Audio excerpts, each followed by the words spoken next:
Langkah pertama, panaskan air terlebih dahulu. Jangan lupa dikasih 2 sendok makan minyak. Siapkan wadah, masukkan 500 gram daging ikan tenggiri. Lalu tuangkan 350 ml air dingin, bisa juga pakai air es. Ini aku sudah cuci tangan. Kenapa aku pakai tangan tidak pakai spatula? Supaya aku bisa tahu teksturnya udah pas atau belum. Ini kita aduk semuanya sampai dia itu tidak ada yang menggumpal. Nah, sudah tidak ada yang menggumpal, masukkan 1 butir telur ayam, setengah sendok makan gula pasir, 1 sendok makan garam, 1 sendok teh peres micin. Kemudian ini kita aduk rata aja menggunakan tangan sampai adonannya mengembang. Sudah mengembang, masukkan 350 gram tepung tapioka, bisa juga pakai tepung sagu merek Tani. Ini aduk rata semuanya. Tuanginnya bertahap sedikit demi sedikit sampai teksturnya agak kenyal, agak padat ya. Ini kita aduk terus aja.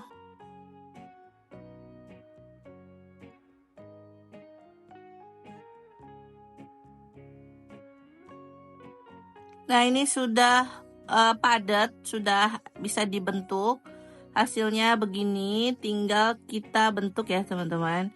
Siapkan alas kerja, bisa juga menggunakan talenan. Kasih tepung tapioka atau tepung sagu ya. Ambil 1 sendok makan adonan, lalu kita gulung-gulung. Nah, kayak gini sampai bentuknya disesuaikan aja. Nah, kalau udah bentuk memanjang, karena ini aku mau bikin yang lenjer. Setelah itu masukkan adonan ke dalam air yang sudah panas. Nah, lakukan semuanya sampai selesai. Kalau udah masuk semua, tinggal ini kita masak sampai benar-benar adonannya itu mengapung, pempeknya mengapung. Jadi dalamnya juga ikut matang ya.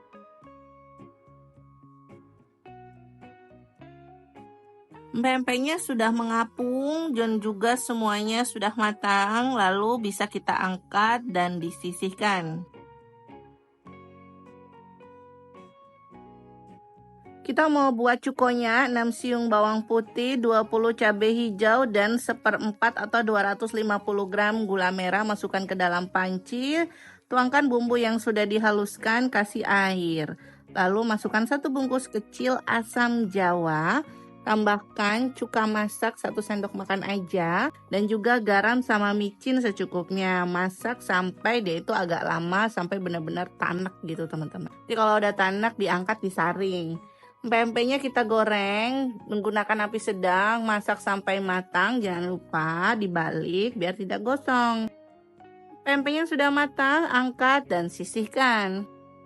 Nah, ini yang masih nggak aku goreng bisa dijadikan stok frozen. Bisa disajikan dengan cara yang sudah digoreng, dipotong-potong.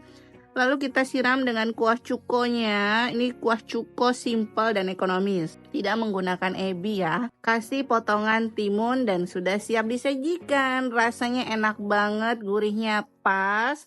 Cocok dijadikan ide jualan atau stok frozen food, bahkan cemilan di rumah.